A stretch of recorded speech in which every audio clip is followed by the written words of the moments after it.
طبعا كل شيء شفت بالعراق، بس مال باتمان بساحة الواثق يبيع مي اني ما شايف. هاي سووا بيك؟ هجروني، طلعوني بالشارع، شمروا الاغراضي برا، تعال اشوفك سووا ببيتي. يلا امشي. هاك تعال باع بيتي، شلون هجموه هجم.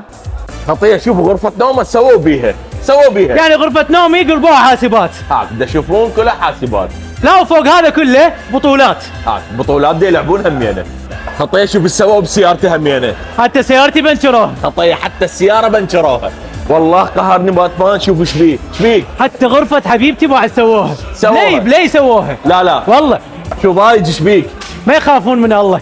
حتى الحمام مالتي قلبوه بلاي. هاك دا يشوفون الحمام مالته قلبوه بلاي ستيشن. يوجد أكبر شاشة عرض للمباريات المحلية والعالمية.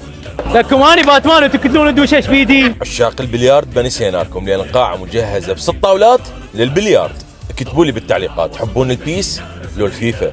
اكتبوا لي بالتعليقات وين راح يفتح باتمان جيمنج سنتر ببغداد الفرع الثاني، تربح ويانا بلاي 5 مقدم من باتمان. اكتب لي بس اسم المنطقة بالتعليقات.